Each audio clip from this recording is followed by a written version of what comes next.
마태복음 제1장. 아브라함과 다윗의 자손 예수 그리스도의 계보라.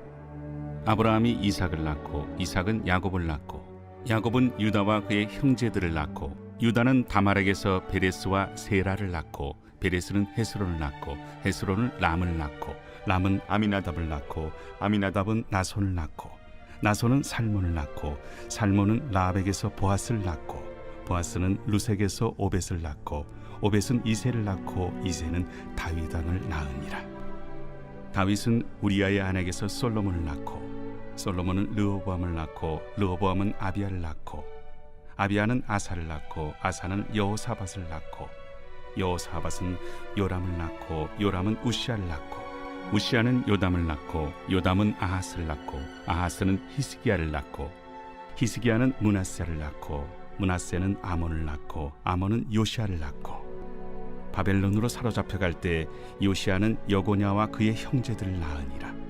바벨론으로 사로잡혀간 후에 여고냐는 스알드엘을 낳고 스알드엘은 스룹바벨을 낳고 스룹바벨은 아비웃을 낳고 아비웃은 엘리야김을 낳고 엘리야김은 아소를 낳고 아소르는 사독을 낳고 사독은 아킴을 낳고 아킴은 엘리웃을 낳고 엘리웃은 엘르아사를 낳고 엘르아살은 맏단을 낳고 맏단은 야곱을 낳고 야곱은 마리아의 남편 요셉을 낳았으니 마리아에게서 그리스도라 칭하는 예수가 나시니라.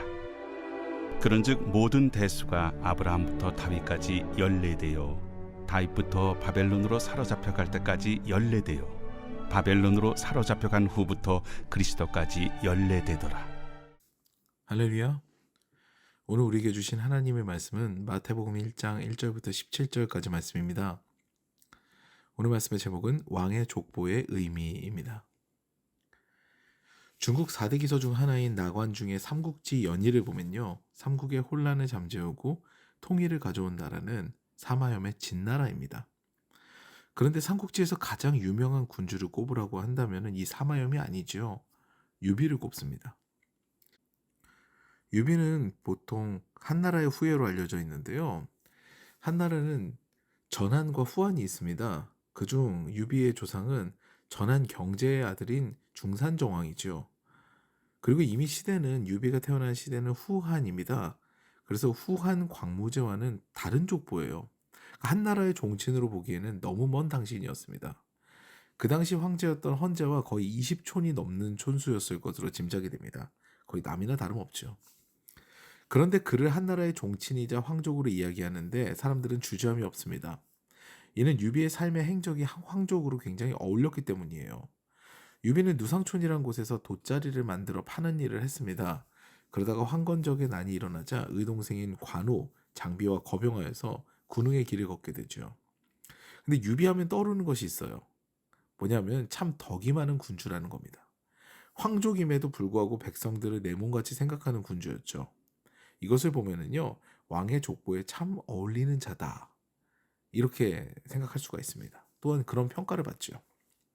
오늘 마태복음의 저자인 마태 역시 이런 관점에서 족보를 기록합니다. 사실 예수님은 다윗의 자손으로 오셨지만 다윗의 자손이 아닌 분이시거든요. 하나님의 아들이 성령으로 잉태되어 마리아의 배를 빌려서 태어나신 분이 예수님이시기 때문이에요. 그런데 왜 마태는 복음서에서 제일 먼저 이 왕의 족보를 기록하였을까요? 아브라함의 자손이자 다윗의 자손으로 예수 그리스도를 묘사를 했을까요? 그 진정한 왕의 모습은 이런 것이다 라는 그런 의미가 담겨 있는 겁니다. 다윗은 이스라엘의 가장 위대한 왕으로 꼽힙니다. 그는 성군 중에 성군으로 알려졌고 그의 나라는 이스라엘 역사상 가장 강력한 통일 왕국이었습니다. 그런데 그의 족보에 편입된, 즉 왕족인 예수님은요, 다윗과는 다른 행보를 보이는 거예요. 다윗이 피를 많이 흘려서 하나님의 성전을 짓지 못한 것과는 대조적으로 예수님께서는 성전의 의미를 새롭게 하십니다. 이제 성전이 어떤 공간이 아닌 개개인이 성전이 되는 시대를 여시지요. 다른 왕들이 다른 이들의 피를 흘리며 자신의 치적을 높일 때 예수께서는 자신의 생명을 들여 인류를 구원하십니다. 예수님의 모습은요, 왕과는 전혀 어울리지 않는 그런 모습이었어요. 원래 세상은 가치 있는 것이 가치 없는 것을 대신하지 못합니다. 어리석은 행동이에요. 그런데 하나님이신 예수께서 이 땅에 오셔서 우리를 위해 몸짓고 피 흘려 죽으셨어요. 그리고 이것이 바로 진정한 왕이다라는 말씀을 하시는 겁니다. 이게 복음이고 우리의 은혜가 되는 것이죠. 예수님의 구원의 사역은요, 룻기에 기록된 기업 물은 자, 즉 고엘 제도에서 분명하게 드러나는데요. 이 고엘이라는 제도는 내가 나의 기업을 다시 회복할 수 없는 지경에 이르렀을 때 가까운 친족이 그것을 회복시킬 수 있는 제도가 고엘 제도예요. 예수께서는 아담의 후손으로 오신 것이 아닙니다. 요셉과 마리아의 결합으로 태어나신 분이 아니라는 거예요. 오직 성령으로 잉태하셨습니다. 그것을 예표하는 것이 아브라함의 아들 이삭의 사건이죠. 이삭을 생각해 보세요. 죽음 가운데 태어났습니다. 그의 어머니 사라는 이미 경수가 끊겼어요. 불가능한 탄생이죠. 이것은 예수님의 탄생과 연결이 됩니다. 예수님 역시 불가능한 가운데서 마리아의 배를 빌려서 태어나시죠. 이 하나님의 권능은 모든 것을 회복시킬 수 있습니다. 그러므로 예수께서는요, 다윗의 자손이지만 다윗의 자손이 아닌 하나님이심을 알 수가 있어요. 그리고 그 하나님이신 예수님, 사람의 가장 가까운 친족으로 오신 그 예수님이기 때문에 우리의 기업을 물을 수 있는 조건이 되셨던 것이죠. 우리의 죄를 사할 수 있는 유일한 분이 되셨던 거예요. 그리고 그 왕 대신 예수께서는요, 세상의 법칙을 탄생부터 거스르셨죠.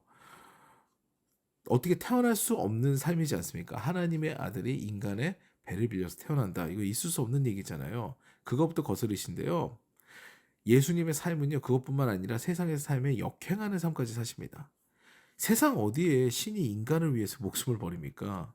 오직 예수님뿐입니다. 그래서 예수께서 진리신 거예요. 세상의 왕은 군림하고 지배합니다. 그런데 진정한 왕은요, 오히려 자신의 백성을 위해 자신을 내려놓았다. 이것이 바로 마태의 메시지인 거죠.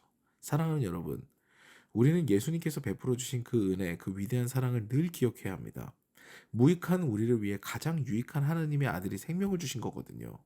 그 사랑이 마음에 부딪히게 되면은요, 우리 역시 아픈 이들, 어려운 이들에게 다가가 힘이 되어주는 삶을 살아야 될 것입니다.